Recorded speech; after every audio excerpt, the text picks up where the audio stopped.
हाँ स्टूडेंट, पिछले क्लास में, अपने प्रीवियस क्लास में मैंने आपको इन सर्कल्स की हेल्प से फ्रैक्शंस के बारे में बताया था. Now we can clearly see that the shaded portion in this circle is 1/4. I have another circle like this. In this also the shaded portion is 1/4. If we add this, अगर हम सिर्फ इन shaded portion को, यहाँ पर ध्यान देने की बात है कि हम पूरे की बात नहीं कर रहे, सिर्फ इन शेडेड पोर्शन को अगर हम ऐड करते हैं तो टोटल कितना पोर्शन शेडेड हुआ? दो these are the like fractions, so denominator हम ऐसे ही लिख लेंगे और 1 + 1 is equal to 2/4. We always write the answer in the lowest form. तो ये हमें दिख रहा है कि ये दोनों ही 2 के फैक्टर्स हैं. जब हमने इन्हें 2 से डिवाइड किया तो what answer do we get? 1/2. Similarly हमें करना तो मल्टीप्लीकेशन है, मैंने आपको एडिशन बताया है अभी. अब मल्टीप्लीकेशन का क्या मतलब हुआ कि 1/4 को 2 बार लिखा हुआ है, इसका मतलब 1/4 को 2 से मल्टीप्लाई करना है. Now what? When I multiply 1/4 into 1/4, अगर इस तरीके से हम इन्हें मल्टीप्लाई करें तो हमें जो आंसर मिलेगा it will be like this. हमें ये आंसर मिलेगा. This is the answer.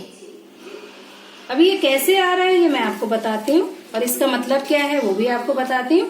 पहले मैं आपको ये बता दूं, व्हेन वी मल्टीप्लाई 2 फ्रैक्शंस, यहाँ पर 2 क्या है? ये होल नंबर है, तो हम इसे फ्रैक्शन में कन्वर्ट कर लेंगे इसके नीचे डिनोमिनेटर की जगह पर 1 लिख करके, क्योंकि ओवरऑल इस नंबर में फर्क नहीं पड़ेगा.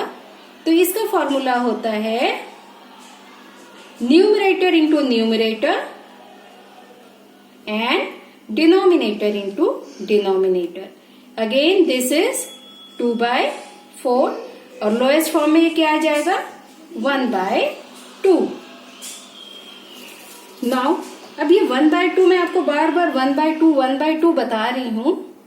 ये हमारा आंसर आ गया 1/2. ऐड करने पर भी सेम आंसर आया और उसे मल्टीप्लाई करने पर भी सेम आंसर आया.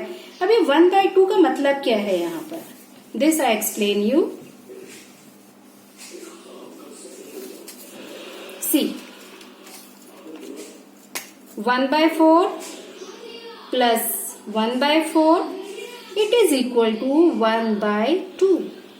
1/4 means this much, only this much. 1/4 again, 1/4 का मतलब सिर्फ इतना. और जब हमने इन दोनों को ऐड करा तो हमें क्या मिला? हमें मिल गया ये. Now you can clearly see 1/4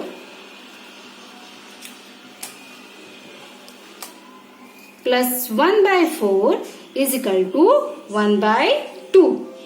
I hope अब आपको ये समझ आ गया होगा हम इसे कैसे ऐड कर रहे हैं. अभी आपको मैं एक एग्जांपल और दे रही हूं. This is a square which has 6 equal parts. This is another square which again has 6 equal parts. This is again one square which has 6 equal parts. अब हमने इन सारे फ्रैक्शंस को ऐड करना है. हमें यहाँ पर ये समझना होता है कि हम इसमें ऐड किसे कर रहे हैं. हम ऐड कर रहे हैं सिर्फ इस शेडेड पोर्शन को, सिर्फ इस शेडेड पोर्शन जो कि कितना है? 1/6 प्लस 1/6 प्लस 1/6. ये किसके बराबर हो गया? 1 + 1 + 1/6. It is equals to 3/6. Again in the lowest form it is equal to 1/2 and this is the answer. अब ये तो मैंने आपको सिंपल एडिशन के तरीके से बताया. अब इसे हम मल्टीप्लीकेशन में कैसे करेंगे? This again I tell you. हमको दिखाई दे रहा है 3 एक जैसे फ्रैक्शंस हैं, 3 एक जैसे है ना, तो 1/6 it is equal to, again याद करना होगा हमें, numerator into numerator and denominator into denominator. इसके नीचे कोई डिनोमिनेटर नहीं है तो क्या है इसके नीचे 1, इट इज अगेन 3/6। जब हमने इसे डिवाइड किया, दिस इज 1/2 आंसर। अब आप कहोगे ठीक है ऐसे तो हमें दिख गया, ये आया, लेकिन हमें कैसे पता लगेगा दिस इज एग्जैक्टली 1/2? तो ये देखिए, जब हमने इन तीनों को शेडेड पोर्शन को एक साथ रखेंगे जब हम, तो 6 में से हाफ मतलब कि 3 पोर्शन, और हाफ यहां पर भी दिख रहा है, हाफ इसका हाफ, 6 का हाफ बॉक्सेस जो है, जो पार्ट्स है वो क्या है, शेडेड है। Is this clear? So this is very easy. आप इस तरीके के बहुत सारे एग्जाम्पल अपने आप घर पर कर सकते हो।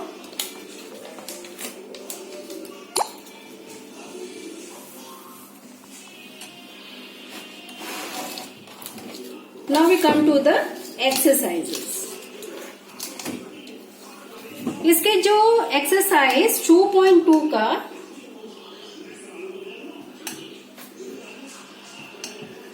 फर्स्ट क्वेश्चन है, that is multiple choice, and I hope वो बस उसमें आपको बताना है कि किससे मैच कर रहा है, तो आप मैच कर लेंगे। अगर कोई प्रॉब्लम होती है तो आप मुझे पूछ लेना।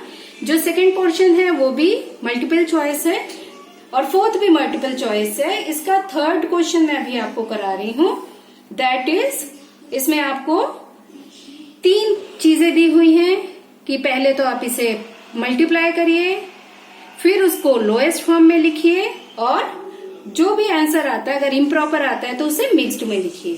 तो ज्यादा जगह नहीं है इसलिए मैं सीधे क्वेश्चन लिख रही हूँ, सम लिख रही हूँ। जो इसका क्वेश्चन है वो आप बाद में देखना। अगेन आपको याद है, मल्टीप्लीकेशन ऑफ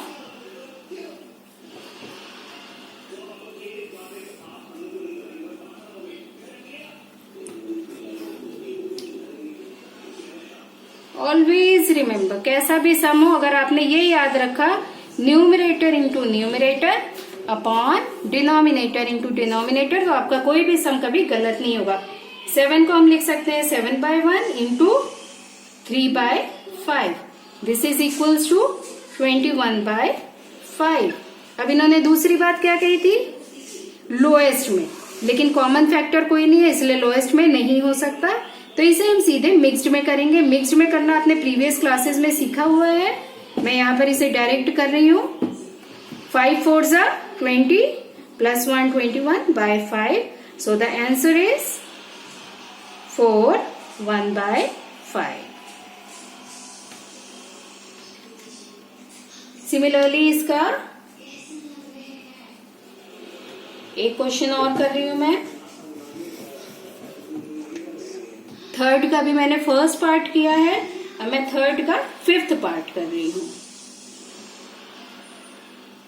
2/3 इंटू 4 मैंने सिर्फ इसलिए किया क्योंकि उसमें वहां पर होल नंबर पहले लिखा हुआ था, फ्रैक्शन बाद में था। इसमें फ्रैक्शन पहले लिखा है, होल नंबर बाद में लिखा है, तो कोई इससे फर्क नहीं पड़ता है। Formula will be same, multiplication of fraction is equal to numerator into numerator upon denominator into denominator. 2/3 into, again इसे भी हम फ्रैक्शन में कर लेंगे, 4/1, again numerator into numerator and denominator into denominator, 2 into 4 upon 3 into 1, it will be equals to 8/3। Common factor कोई नहीं है, mixed में लिखना पड़ेगा हमें इसे, लोएस्ट में भी नहीं कर सकते। मिक्स्ड में जब हम लिखेंगे then it will become 3 2s are 6 and 2. So the answer is 2 2/3।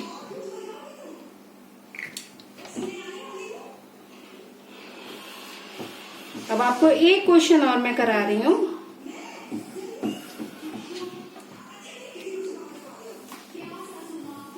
Fourth question है, वैसे तो बहुत इजी है, एक बस आपको बता देती हूँ। फोर्थ का जो फर्स्ट पार्ट है वो है, सारे में शेड करना है। फर्स्ट पार्ट में आपको करा देती हूँ।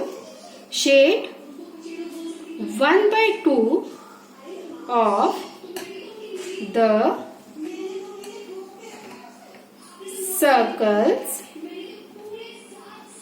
given in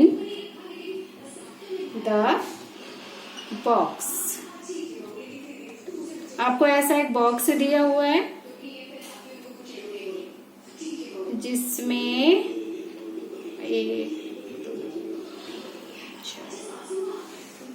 आपको 12 सर्कल्स दिए हुए हैं। No what are they saying, आधे शेड कर दो।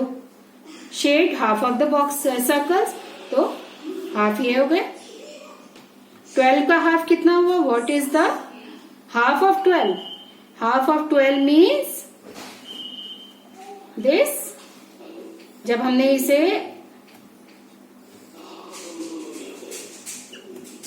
12 का हाफ आपको अच्छे से पता है 6 होता है, तो हमने 6 सर्कल्स को शेड कर लिया। And that's all. आपको आज जो मैं होमवर्क दूंगी उसमें फर्स्ट जो 4 क्वेश्चंस ही करने हैं, जिसमें करने आपको सारे पिन पेजेस में है, जैसे अभी तक आप काम करते आए हो वैसे ही करना है। अगर किसी में प्रॉब्लम होगी तो आप पूछ लेना। Okay, bye.